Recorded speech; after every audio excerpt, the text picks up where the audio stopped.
Hi, welcome to Anjali food court. ഇന്ന് ഞാൻ വന്നിട്ടുള്ളത് ചിക്കൻ പാർട്സ് ആയിട്ടാണ്. നമ്മൾ മുന്നേയും ഇതിൻ്റെ കുറച്ച് റെസിപ്പീസ് ചെയ്തിട്ടുണ്ട്.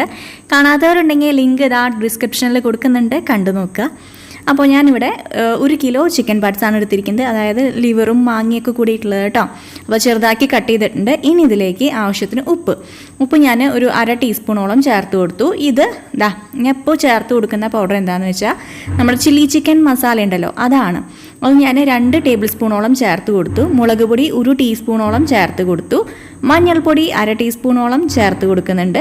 ഇനി മല്ലിപ്പൊടി ഏകദേശം ഒരു 1.5 ടീസ്പൂണോളം. പിന്നെ ഗരം മസാലപ്പൊടി ഇത്രയും ആക്കിയിട്ട് നന്നായിട്ട് കൈ വെച്ചിട്ട് ഇതുപോലെ അങ്ങോട്ട് മിക്സ് ചെയ്തെടുക്കുക കേട്ടോ.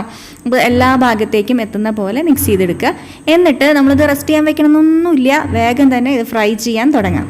അപ്പോൾ ഈ ഒരു മിക്സിങ് വളരെ പ്രധാനപ്പെട്ടതാണ്, കാരണം എല്ലാ ഭാഗത്തേക്കും ഈ മസാല നന്നായിട്ട് പെരണ്ടിരിക്കണം കേട്ടോ.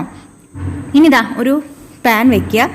ഇത് ഞാനിപ്പോൾ ഉപയോഗിക്കുന്നില്ല, കാരണം എന്താണെന്ന് വെച്ചാൽ ഇതിൽ വെച്ചാൽ അത്ര ടേസ്റ്റ് കിട്ടില്ല. നമ്മുടെ പഴയ ചീഞ്ചട്ടി എടുത്ത് വന്നിട്ടുണ്ട്. ഇതിലങ്ങോട്ട് പെരട്ടി വെച്ചാണ്ടല്ലോ ഒന്നൊന്നര ടേസ്റ്റാണ്. അപ്പോൾ നിങ്ങൾക്ക് ഇതിൻ്റെ ഭംഗി പിടിച്ചില്ലെങ്കിലും ടേസ്റ്റ് കിട്ടുക കേട്ടോ. അപ്പം ഞാൻ ചീഞ്ചട്ടി നന്നായി ചൂടായതിന് ശേഷം ഇതിലേക്ക് 2 ടേബിൾ സ്പൂണോളം വെളിച്ചെണ്ണ ഒഴിച്ചു കൊടുത്തു. ഇനി നമ്മളുടെ ചിക്കൻ പാർട്സ് ഇതുപോലെ ഇട്ട് കൊടുക്കുക. റെസ്റ്റ് ചെയ്യാൻ വെക്കണമെങ്കിൽ വെക്കാം, ഇല്ലെങ്കിൽ കുഴപ്പമൊന്നുമില്ല. ഇത് ഇനി അവിടെ കിടന്നിട്ട് നന്നായിട്ടൊന്ന് ഫ്രൈ ആയി വരണം. ഒരു ഷാലോ ഫ്രൈ അല്ല, അത് ഡീപ് ഫ്രൈയും അല്ല, അതിൻ്റെ നടുക്കിൽ നിന്നോട്ടെ. അപ്പോൾ ഒന്ന് മൂടി വെക്കുക. എന്നിട്ട് ഒരു 10-15 മിനിറ്റ് അവിടെ കിടക്കട്ടെ. ആദ്യം ഹൈ ഫ്ലെയിമിൽ വെക്കുക, പിന്നെ മീഡിയം ഫ്ലെയിമിൽ വെക്കുക. എന്നിട്ട് ഇടയ്ക്കിടയ്ക്ക് ഇളക്കി കൊടുത്തോളൂ കേട്ടോ. അപ്പോൾ ഇതുപോലെ അങ്ങോട്ട് നന്നായിട്ട് മുരിഞ്ഞു വരാൻ തുടങ്ങും. ആ ഒരു പരിവാകുമ്പോൾ എന്ത് ചെയ്യണം, നടുക്കുന്ന അങ്ങോട്ട് മാറ്റി കൊടുക്കുക. എന്നിട്ട് അല്പം വെളിച്ചെണ്ണയും കൂടി ഒഴിച്ചു കൊടുക്കുക. അധികം വേണ്ട കേട്ടോ, ഇതിലത്തെ വെളിച്ചെണ്ണ തന്നെ ഇറങ്ങി വരുന്നുണ്ട്. അപ്പോൾ ഇത്തിരി മതി. നമ്മളുടെ സവോളയും തക്കാളിയും ആ വക ഐറ്റംസ് ഇടാൻ വേണ്ടിയിട്ടാണ്. അപ്പോൾ തക്കാളി 1 പിന്നെ സവോള 2 മീഡിയം സൈസുള്ളത്, പിന്നെ പച്ചമുളക് 2, ഇഞ്ചി ചെറിയ കഷ്ണം, വെളുത്തുള്ളി ഒരു 6-7 അല്ലിയോളം ചതച്ചത്. ഇത്രയാണ് ഞാൻ ചേർത്ത് കൊടുക്കുന്നത്. ആ നടുക്കുന്ന് ഇങ്ങനെ മാറ്റി കൊടുക്കുക. ഇല്ലെങ്കിൽ നമ്മൾ ഈ ചിക്കൻ പാർട്സ് മൊത്തം മാറ്റിയതിന് ശേഷം കുറച്ച് വെളിച്ചെണ്ണ ഒഴിച്ചിട്ട് ഒന്ന് എന്താ പറയുക വാട്ടിയെടുത്താലും മതി. ഇതാകുമ്പോൾ നല്ലൊരു പ്രത്യേക ടേസ്റ്റാണ്. അപ്പോൾ അതാ ഞാൻ 1 ടേബിൾ സ്പൂണോളം കൂടിയും വെളിച്ചെണ്ണ ഒഴിച്ച് കൊടുക്കുന്നുണ്ട്. ഇതൊന്ന് ആവാൻ വേണ്ടിയിട്ടാണ്. അപ്പോൾ ഈ നന്നായിട്ട് ഇളക്കി മിക്സ് ചെയ്ത് കൊടുക്കുക. ഇപ്പോൾ ഇതിൽ പൊടികളൊന്നും ചേർത്ത് കൊടുക്കണില്ല കേട്ടോ. നമ്മൾ ഓൾറെഡി മുന്നേ ഇതിലേക്ക് ആവശ്യത്തിനുള്ള പൊടികളെല്ലാം ചേർത്ത് കൊടുത്തിട്ടുണ്ട്. അപ്പോൾ ഇത് മാത്രം മതി. ഇനി നന്നായിട്ട് അങ്ങോട്ട് ഇളക്കി മിക്സ് ചെയ്ത് യോജിപ്പിച്ച് ഒന്ന് മൂടി വയ്ക്കുക. വീണ്ടും ഒരു 10 മിനിറ്റ് നന്നായിട്ടൊന്ന് മൂടി വെച്ചിട്ടുണ്ടെങ്കിൽ ഈ സവോള നന്നായിട്ടൊന്ന് സവോള തക്കാളി ആ വക ഐറ്റംസൊക്കെ നന്നായിട്ട് ഇതിൽ പിടിക്കുകയും ചെയ്യും, നന്നായിട്ട് വഴന്ന് കിട്ടുകയും ചെയ്യും. അപ്പം അത്രേ വേണ്ടൂ. ഇളക്കുന്നതിലാണ് കാര്യം. ഇടയ്ക്കിടയ്ക്ക് തുറന്ന് ഇളക്കി കൊടുത്തോളൂ കേട്ടോ.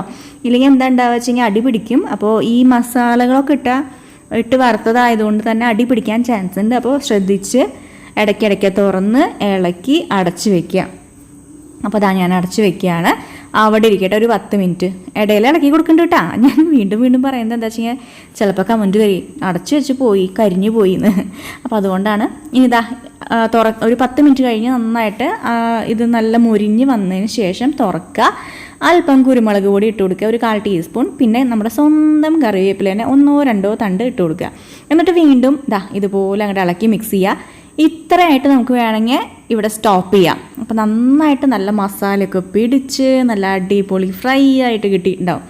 ഇനി നമുക്ക് കുറച്ച് ഗ്രേവി വേണമെന്നുണ്ടെങ്കിലോ, നമ്മൾ ഈ പരട്ടി വെച്ചിട്ടുണ്ടായിരുന്ന പാത്രമില്ലേ, അതിലേക്ക് ഒരു 1/2 ഗ്ലാസ് വെള്ളം ഒഴിച്ചിട്ട് ഇതിലേക്ക് അങ്ങോട്ട് ഒഴിച്ച് കൊടുത്തിട്ടുണ്ടെങ്കിൽ നമുക്ക് ആവശ്യത്തിനുള്ള ഗ്രേവി ആയിട്ട് കിട്ടും. ഇതിപ്പോൾ ഈ ഒരു പരുവം നന്നായിട്ട് ഡ്രൈ ഫ്രൈ ആയിട്ട് ഇങ്ങനെ എടുക്കാം. ഇതും നല്ല ടേസ്റ്റാണ്.